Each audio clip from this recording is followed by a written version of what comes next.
नमस्ते India. Welcome to my YouTube channel. मैं रंजीत आज आप लोगों के लिए फिर से एक नए टॉपिक के साथ आया।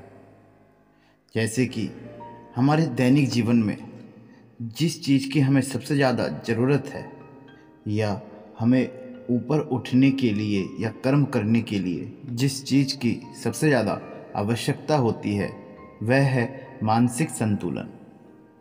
गायत्री मंत्र का 9वां अक्षर भ हमको प्रत्येक स्थिति में मानसिक भाव को संतुलित रखने की शिक्षा देता है।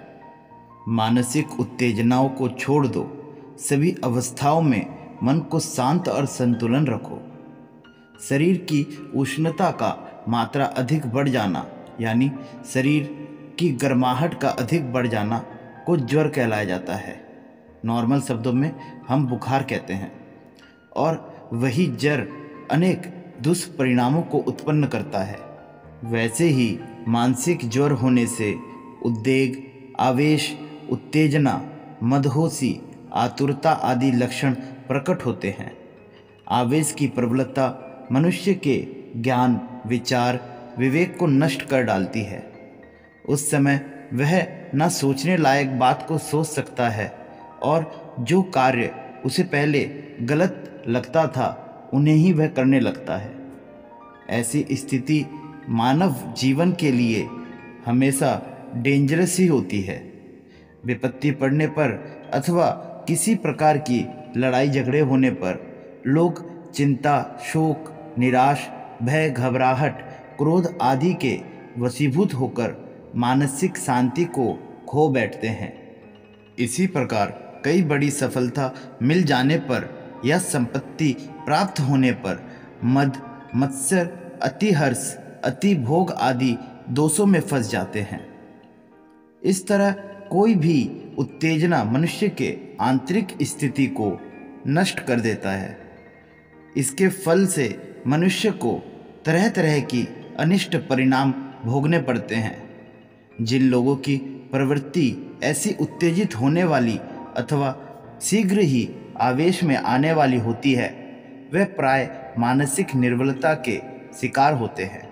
वे अपने मन को एकाग्र करके किसी एक काम में नहीं लगा सकते और इसीलिए कई बड़ी सफलता पाना भी उनके लिए असंभव हो जाता है। उनके अधिकांश विचार क्षणिक सिद्ध होते हैं। इस प्रकार मानसिक असंतुलनता मनुष्य की उन्नति में बाधा स्वरूप बनकर उसे पतन की ओर प्रेरित करने का कारण बन जाता है। असंतुलन असफलता का मूल कारण है। मानसिक असंतुलन की अशांत दशा में कोई व्यक्ति ना तो सांसारिक उन्नति कर सकता है और ना ही आध्यात्मिक प्रगति संभव होती है। कारण यह है कि उन्नति के लिए ऊंचे उठने के लिए जिस बल की आवश्यकता होती है वह बल मानसिक अस्थिरता के कारण एकत्रित नहीं हो पाता। जिस प्रकार हाथ कांप रहे हो तो उस समय बंदूक का निशाना नहीं साध सकते, उसी प्रकार आवेश या फिर उत्तेजना की दशा में मानसिक कंपन की अधिकता रहती है और यही मानसिक कंपन विचार शक्ति को नष्ट कर देता है। उस दशा में यह निर्णय करना कठिन हो जाता है कि क्या करना चाहिए और क्या नहीं करना चाहिए। मानसिक असंतुलन या फिर उत्तेजना से अधिक का भाव उत्पन्न होता है। अधीर होना हृदय की संकीर्णता और आत्मिक बल कंपन के चिन्ह हैं। जैसे बच्चा जब बाग लगाने का खेल खेलता है तो उसकी कार्य प्रणाली विचित्र होती है। अभी बीज बोया, अभी उसमें खाद पानी लगाया, अभी 2-4 मिनट बाद ही वह बीज को उलट पलट कर देखता है कि बीज में अंकुर फूटा या नहीं। जब अंकुर नहीं देखता तो वह फिर गाड़ देता है और इस प्रकार वह 2 या 3 बार उस अंकुर को देखता है कि उसमें वृक्ष उत्पन्न हुआ कि नहीं। जब उसकी कल्पना पूर्ण नहीं होती तो वह दूसरा उपाय काम में लाता है। वृक्षों की टहनियों को तोड़कर मट्टी में गाड़ देते हैं और उससे वृक्ष की लालसा को बुझाने का प्रयत्न करते हैं। उन टहनियों के पत्तों को उठा उठा कर देखते हैं कि फल लगे या नहीं।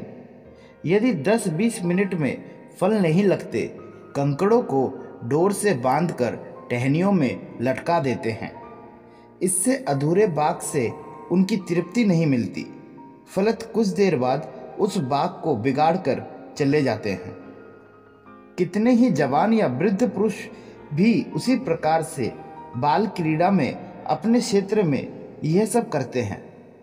किसी काम को बड़े उत्साह से आरंभ तो करते हैं, पर यही उत्साह उनकी पेशेंस को खत्म कर देती है। कार्य आरंभ होते देर नहीं होती, यह देखने लगते हैं कि सफलता अभी कितनी देर में है। जरा भी प्रतीक्षा उनके सहन नहीं होती।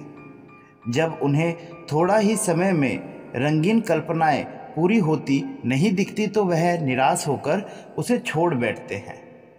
अनेक कार्यों का आरंभ करना और उन्हें बिगाड़ना, ऐसी ही बाल क्रीड़ा वह जीवन भर करते रहते हैं।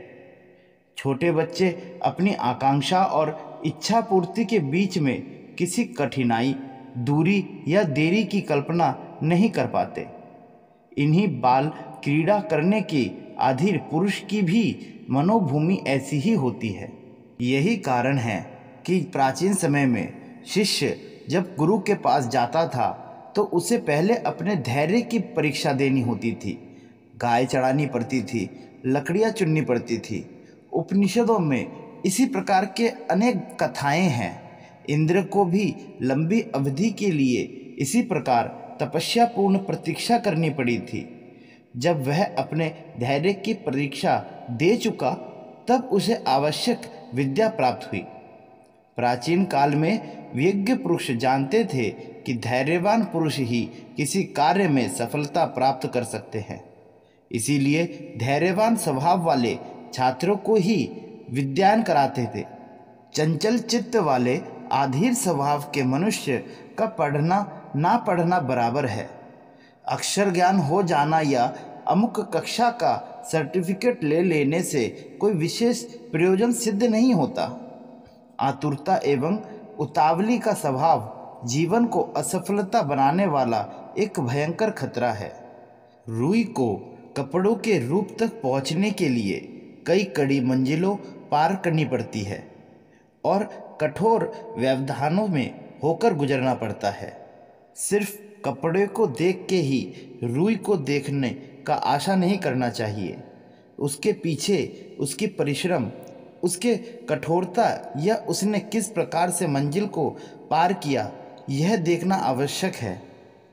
किसी भी कार्य के लिए समय और श्रम लगाना पड़ता है। कभी कभी तो कई बार का प्रयत्न भी सफलता तक नहीं पहुंचाता। तो इसके लिए धैर्य और भी स्ट्रांग और भी मजबूत होना चाहिए। आतुर मनुष्य इतनी दृढ़ता नहीं रखते, जरा सी कठिनाई या देरी से ही घबरा जाते हैं और मैदान छोड़कर भाग जाते हैं। यही भगोड़ापन उनके जीवन की सबसे बड़ी नकारात्मकता है। अगले वीडियो में हम जानेंगे मानसिक असंतुलन का आध्यात्मिक पतन और मानसिक संतुलन और समत्व की भावना। आपको यह वीडियो कैसी लगी, आप कमेंट करके ज़रूर बताएं। वीडियो अच्छी लगी हो तो लाइक एंड शेयर करें और चैनल को सब्सक्राइब करें। धन्यवाद।